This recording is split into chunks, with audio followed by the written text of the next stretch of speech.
Hello, and welcome to Whatever Wednesday with Burkhart Books, the podcast. I'm your host, Dianne Burkhart. I hope you'll subscribe and join me every Wednesday for, well, whatever. Let's get on with our show today. Today is February 9th, 2022. Happy National Pizza Day to everyone in the U.S. I have to say, this is one national day I could get behind. There is something to celebrate every day in the United States with national days. Often there's a few things for each day. My birthday always falls on Talk Like a Pirate Day. I gotta admit, I really kind of like that. There are some weird national days, like Hootie Hoo Day is coming up. This is a day when you're supposed to go outside, throw your hands up and yell, Hootie Hoo! I am not sure who came up with that one, but if you want to celebrate it, it falls on February 20th this year. There are some great national days, like Irish Coffee Day, Rescue Pet Day, Send a Card to a Friend Day, Ice Cream for Breakfast Day. There are also some other weird ones too, like today is also National Toothache Day. I think I'm going to pass on celebrating that one. But National Pizza Day is something I can definitely see myself celebrating. I love making pizza at home. If you have never tried it, you really should. Some people might think that making the pizza crust would be a long, hard process, but it's really not. If you want a great recipe that you can use for pizza dough and so many more things, look up biggerbolderbaking.com. BiggerBolderBaking.com. Gemma's the woman who does all of the baking on this show, and she has some wonderful recipes. And her crazy dough recipe is amazing. You can use it to make cinnamon rolls, cheese bread, pretzels, naan, and so much more. It's become my new go-to recipe for quick breads. If you want to give it a try, I'll put a link in the podcast page, so it'll be really easy to find biggerbolderbaking.com. Now, when I make my pizza with Gemma's crazy dough recipe, I do add a few extras. I like to add some spices in with the flour. I use 1 teaspoon each of basil, oregano, garlic powder, and thyme. It is so good. Sometimes I will even toss in a handful of shredded cheese. This is great for making pizza dough, or even just breadsticks. If you still don't feel like making your own pizza dough, you can always just buy a pre-made dough and go from there. My favorite homemade pizza is so simple. I brush on a little olive oil on the crust, then add spinach, feta cheese, black olives, marinated artichoke hearts, corn, and sometimes I'll add mushrooms. I go back and forth on that one. So what's your favorite pizza? Are you a traditionalist and go for the pepperoni and cheese with tomato sauce? Or are you one of those pineapple rebels? Now, I personally cannot eat pineapple on a pizza, and it's not because I think that it goes against tradition and it just shouldn't be on a pizza. I just don't like warm pineapple. It's that simple. But to each their own. If you joined us for episode 1 of Whatever Wednesdays with Burkhart Books, the podcast, you know I'm actually the author behind the Into the West Saga serial. I talked about why I chose to use a pen name and my neurological conditions that were a huge part of that decision. And I have gotten some feedback since that first episode, and I have to say, some of it was quite interesting. Some people wonder why I would share such personal information about myself. Am I trying for sympathy to get people to buy my books? Am I not afraid people will think I couldn't possibly write a good book because of my brain damage? And will it kill my sales by sharing that information? There are some who thought it was great that I was so open about my situation. Here's the thing. I definitely do not want sympathy. I really don't need it. I have a great life with a wonderful husband and the world's cutest rescue dog. I have taken charge of my own health and I manage it very well. For me, when I talk about being brain damaged and having all those brain surgeries, it's just a statistic of who I am. I'm 5'10", I'm Cherokee, I have green eyes, and I'm brain damaged.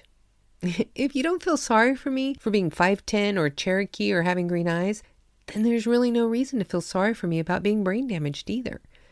It's just a statistic about me. It's not good. It's not bad either. It's just me.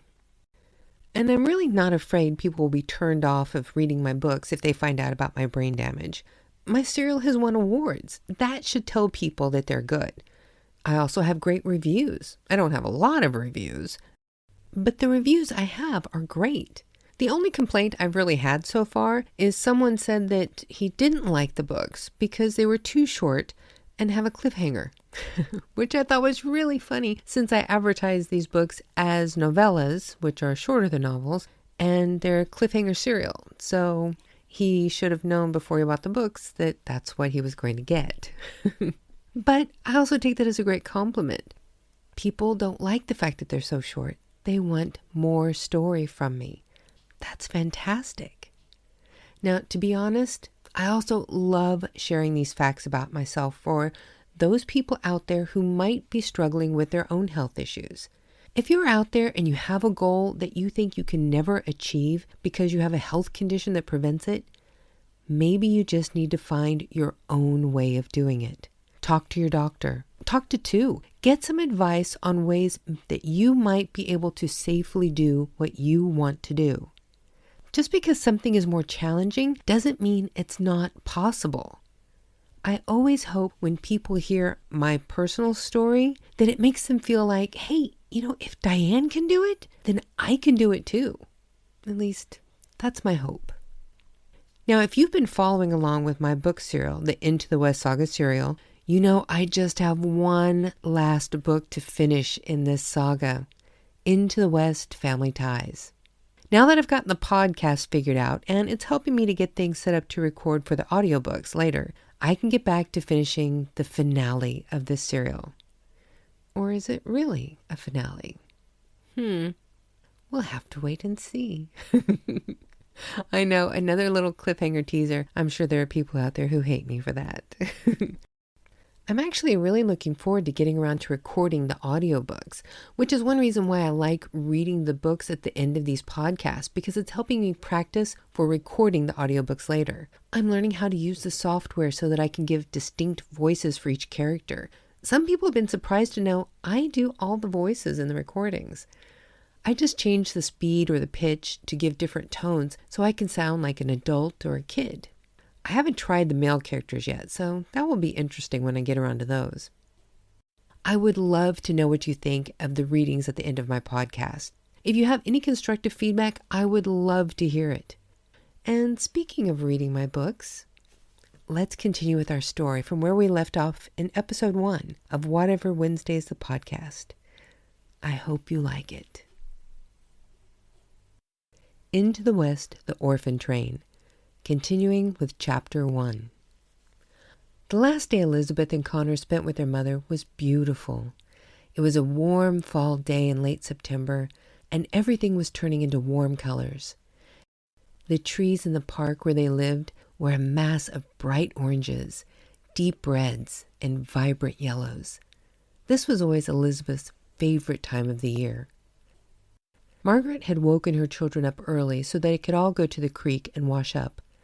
Margaret tried to tame Elizabeth's wild mane of curls, but her hair was just like Margaret's. Margaret's husband had always said she and Elizabeth were true Irish lasses, with their ginger hair as wild and untamable as their good Irish souls.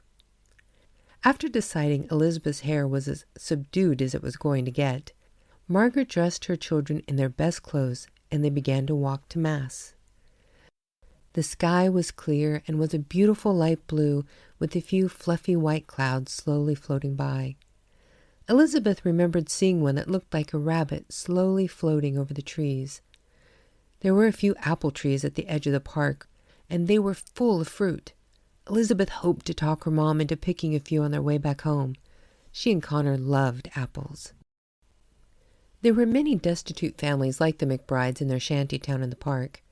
There were even a few orphans who lived there on their own, but the whole community tried to look out for them. Times were tough in New York City. Many people were out of work, and so many children were living on the streets. It seemed like every day more people were coming to this country to find a new life, but not all of them were finding the American dream as easy to obtain as they had hoped. Once they were out the park, they only had to walk down a few streets to reach their church. The church they went to was a huge cathedral with beautiful carvings on the outside of the building. Inside, Elizabeth was always mesmerized by the colorful stained glass windows. A series of windows showed the path Jesus took from the Last Supper to resurrection. Elizabeth knew the story from her mother's Bible readings. When Mass finished, Margaret didn't make any move to leave. As the three of them sat quietly in their pew, everyone else cleared out of the church. Elizabeth looked at her mother. She looked sad, but then she often did since her father had died. Mama? Elizabeth felt something was wrong, but she didn't know what to do. Margaret continued to sit in the pew with her head down, staring at her hands. Mama, are you okay? Elizabeth asked. Finally, Margaret took a deep breath and looked at Elizabeth. She forced a smile as she reached over and patted her hands reassuringly and said, "Aye, Lizzie." Margaret got up and knelt down in front of her children. She took hold of their hands and then told them how much she loved them, and then held them close for a very long time. When she finally let them go, Margaret pulled a medal hanging from a string out of her pocket and turned to Connor. "This belonged to your dad. Don't ever forget your name for him. Your dad and I love you very much," said Margaret. She placed the string around Connor's neck and straightened it up so that the medal was over his heart. Then she turned to Elizabeth. "Lizzie girl, I want you to have this one," said Margaret as she pulled the string from around her own neck. Hanging from the string was a matching medal. Elizabeth had never seen her mother take it off before. "I've had this since I was your age. I want you to wear it and always remember how much your dad and I love you." Elizabeth took the string of her mother and placed it around her neck. She put her hand over the medal, now hanging over her heart, as she looked at her mother in the eyes and swore, "I promise, Mama. I love you too." Margaret was having a hard time not grabbing her children and running from the church, but she forced herself to stick to her plan. She hugged her children again and tried not to cry, not in front of them at least. Margaret reminded herself what she was doing was best for her children, no matter how hard it was or how much it devastated her to do it. Connor would have wanted her to put their children first. Margaret finally pulled back and told her children to stay where they were while she went to speak with Sister Mary Agnes. Margaret took deep, calming breaths as she walked away from her children. She was not going to let them see her cry. It would only make this more difficult for them, and this was already going to be traumatic enough without her adding to it. Margaret stopped a few feet away and turned back to take one last look at her children. They were so small. Connor had just turned 4 years old last spring, and Elizabeth was only 8, though at times she seemed much older. Margaret forced a smile and blew them a kiss. As she turned and walked away, Margaret dug her nails into the palms of her hands in an attempt to keep herself grounded and not fall apart where they could see her. When she knew they wouldn't overhear her, Margaret whispered to herself, "May God bless and keep you. I pray one day you can forgive me for what I'm about to do." Margaret walked to the back of the church where Sister Mary Agnes was waiting. Knowing her children could no longer see her, the tears would not be held back any more. The sister put her arm around Margaret's shoulder and led her out a side door. "Do not worry about them," said Sister Mary Agnes as she turned to face Margaret. The sister took hold of her hands, giving them a gentle squeeze as she continued. "I will make sure they are taken care of. They will be placed in a good Christian home. Go now and don't come back. It will only make it harder on them." The sister gently squeezed Margaret's hands again as she added, "And you." Sister Mary Agnes handed Margaret a handkerchief and started to close the door. Margaret just stood in place, looking longingly at the sister as the door started to slowly swing shut. The utter despair in her eyes tore at the sister's heart. Margaret didn't move to leave. She just stood there in the alley beside the church, looking helpless as she began to cry harder. Sister Mary Agnes held the door and looked soulfully at Margaret. Finally, she reached out and took her hand once more. "I will pray for you," said Sister Mary Agnes as she gave Margaret's hand one last squeeze. Then she turned away and shut the door. Margaret stood there just staring at the closed door, weeping for what seemed like hours. She realized there was no handle on the outside of this door. If she wanted to run back into her children, she would have to go all the way around the church to get back to them. Margaret felt so empty. She had lost so much when her husband died, and now she had just given away the only two things that mattered to her in this world: her children. Margaret was so lost. She couldn't seem to do anything but stand there, staring at the closed door, sobbing. When it started to rain, she finally left. Margaret didn't remember walking back to her makeshift tent in the shanty town. All she remembered from that night was crawling inside her tent, curling up alone under the blanket they had all shared, and crying herself to sleep. Inside the church, Sister Mary Agnes had stood with her back against the door. She could hear Margaret weeping outside. This part of her duties always devastated the sister. Leaning her head back against the door, she started running the scenarios through her mind again. She had been working with Margaret for months, trying to find ways to help her keep her family together, but it seemed as if they had just run out of options.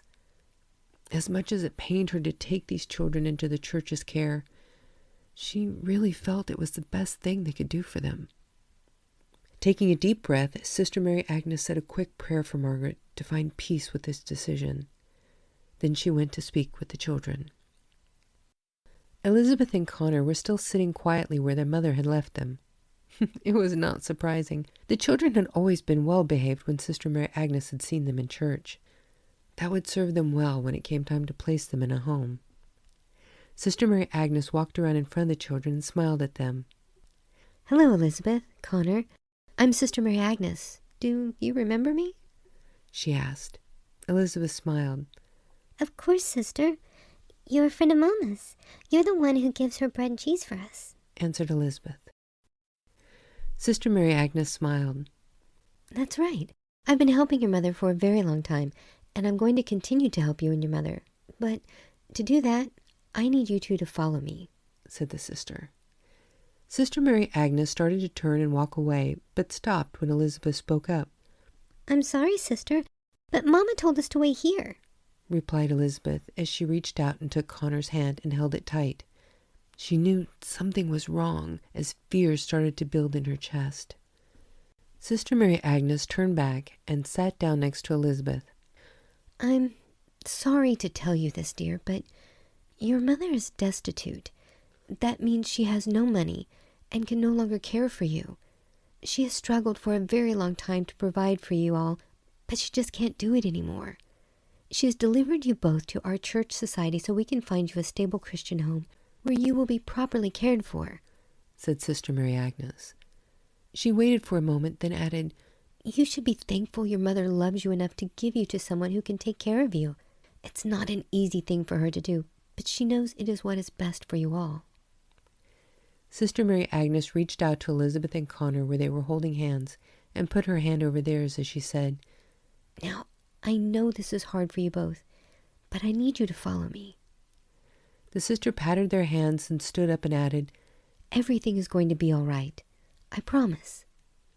Sister Mary Agnes stepped out in the aisle once more and held her hand out toward the children as she smiled and said, "Come along now, please. We need to get you settled into the foundling home." Connor didn't really understand what was going on, but he knew he didn't like it. He started crying and held on tighter to Elizabeth. Elizabeth wanted to jump from her seat and run back to their tent to her mother and beg her not to do this. She would have run, dragging Connor with her, but Elizabeth wasn't sure she could find her way back home on her own. Elizabeth stood up and looked around the church. There was no one else there who could help them. She looked at the nun and then at her brother. Elizabeth couldn't think with Connor crying and calling out her name while the sister stood there waiting for them to follow her. She felt so lost and abandoned. Why would her mother do this? She and Connor tried to be good and not cause their mother trouble. Elizabeth knew her mother didn't have much money, but they didn't need much. She looked around the church again as tears started to silently roll down her cheeks. She just couldn't think of any way to get back to her mother. Lizzie! Connor wailed her name again as he started to cry harder.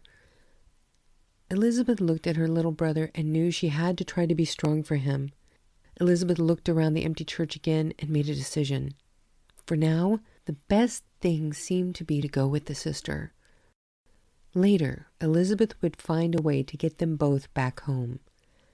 Elizabeth looked down at Connor again and pulled him up from his seat on the pew.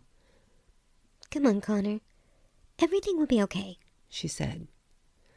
Sister Mary Agnes smiled at Elizabeth again and reached out to stroke her arm. She gave her a little squeeze as she said, "It will be okay, Elizabeth. We will take care of you both." With that, she motioned for the children to follow her as she started to walk toward the back of the church. Connor kept a firm grip on Elizabeth's hand as they followed the sister out of the church to another building next door. Inside the main hall there was a desk, and behind that were 2 staircases, one going to the right and one to the left. Between the staircases, directly behind the desk, was a hallway leading to the back of the home. Elizabeth could see signs by each staircase. She read enough to read what was on the signs. One read boys and the other girls. Elizabeth knew then they were going to separate her and Connor. Sister Mary Agnes walked up to the desk where another nun was sitting. The nun at the desk took out some papers, wrote something down, then got up and took the papers into a room off to her left. When she came back a few minutes later, she had another woman with her. The new woman was dressed in a brown dress that looked very new and fashionable. Her hair was done up in a perfect bun, and she smiled as she walked toward them. The woman leaned down so she was closer to their height. She had a friendly voice when she spoke. "You must be Elizabeth and Connor McBride. I've been waiting for you. I'm Mrs. Kelly." Lizzie, if you please, said Elizabeth in a quiet voice as she dropped her eyes and held on to Connor a little tighter. "Lizzie, did you say?" Mrs. Kelly asked as she reached down and lifted Elizabeth's chin to get her to look up. "You need to speak up, dear, if you want to be heard. And look people in the eyes when you speak." Elizabeth looked up and cleared her throat. Yes, ma'am. Mama calls me Lizzie. "I see. Lizzie is good when you get to know someone, but for formal introductions, one should always use one's proper name. Do you understand?" Mrs. Kelly straightened up as she spoke and folded her hands in front of her as she waited for Elizabeth to answer. Yes, ma'am. "Good. Now I'm going to tell you two what's going to happen. You have been delivered here to us at the Catholic Foundling Aid Society. You will stay here at the Foundling Home until you are ready to be placed in a stable Christian home. Tomorrow you will be given new clothes and you will start your lessons. We will teach you both good manners and a few accomplishments to make you more appealing to a new family. With God's grace, we will find you a suitable home with a family who can properly raise you and care for you and turn you into productive citizens. Do you have any questions?" Connor, who had been crying quietly, started to bawl loudly again. He was heaving hard and gasping for air between sobs as he choked out, Lizzie, Mama, I want to go home. Elizabeth was trying her best not to start crying harder herself, but Connor wasn't making it easy. She sat down on the floor and pulled Connor into her lap. She held him tight and rocked him. She told him everything would be all right, and she promised to always look out for him as she stroked his back. The nuns and Mrs. Kelly stood back and let her care for her little brother. Elizabeth heard Mrs. Kelly tell one of the other nuns Elizabeth would be perfect to be placed in a home with younger siblings. She would make a good nanny for a woman with a lot of children. Elizabeth hugged Connor tighter and tried to hide her face against him as she let herself cry quietly with him. She silently vowed she would never leave him the way their mother had. Eventually, Connor cried himself out and fell asleep in Elizabeth's arms. Sister Mary Agnes came over and knelt down in front of the children. She stroked Elizabeth's hair and told her what a great big sister she was to Connor. She asked if she could take the boy from Elizabeth. When she didn't respond, the sister gently took Connor from the girl's lap. Elizabeth was exhausted and didn't object when the sister took her brother from her. Sister Mary Agnes assured Elizabeth she was just going to put Connor in bed so he could rest. She would see him again in the morning. Elizabeth didn't move to stand up from the cold, hard floor. She sat with her head down, silently crying. She watched as her tears made a pattern on her dress as they fell into her lap. She didn't even look up to see where the sister had taken Connor. Mrs. Kelly came over to where Elizabeth was still sitting on the floor. "That was very good of you, the way you took care of your brother," Mrs. Kelly said. She smiled at Elizabeth and then added, "I bet you're hungry. I think we need to go to the kitchen and get you something to eat. Would you like that, Lizzie?" Elizabeth wiped her tears with her sleeve, heaved a heavy sigh, and quietly answered, "Yes, ma'am, I would." Elizabeth stood up. Without looking at the woman, she walked to Mrs. Kelly and took hold of her hand. The gesture seemed to surprise Mrs. Kelly as she jumped a bit at the contact, but she didn't pull away. The two walked behind the front desk and down the hall between the two staircases. As they walked, Elizabeth began to look around. There were several rooms on both sides of the hall. Some looked like schoolrooms, some looked like offices, a few looked like bedrooms. At the end of the hall were the dining room and kitchen. Mrs. Kelly led Elizabeth into the kitchen and pointed to a little table with 2 chairs on one side of the room. "You have a seat over there, Lizzie, and I'll fix something for you," said Mrs. Kelly as she grabbed an apron off of a hook by the door. "Now, normally you will not be allowed in here, but today we're going to make an exception." Mrs. Kelly turned to look at Elizabeth. "Do you understand? This is just for today." "Yes, ma'am, I understand," said Elizabeth. Elizabeth sat with her hands folded in her lap and legs swinging silently as she watched Mrs. Kelly move around the kitchen. She couldn't help but wonder what her mother was doing and what she was going to eat. Last night they had finished off the last of the bread and carrots they had in the tent. Her mother gave Elizabeth and Connor the biggest portions, like she always did. Her mother had to be very hungry today. She couldn't help but wonder if her mother missed them as much as they missed her. As Elizabeth was lost in thought, her stomach made a noise that was so loud she was sure Mrs. Kelly could hear it from across the room. Just then, Mrs. Kelly turned around and smiled at her in confirmation. "Sounds like we're feeding you just in time," said Mrs. Kelly. She was holding a loaf of bread and a knife. She placed them both on a big butcher's block in the center of the room and went to get other things. She got a ceramic crock and a big block of cheese and put them with the bread. Next, she got a plate and an apple. Mrs. Kelly finally began cutting things and arranging them on the plate. When Mrs. Kelly was done, she brought Elizabeth the plate and a glass of water and sat them down in front of her.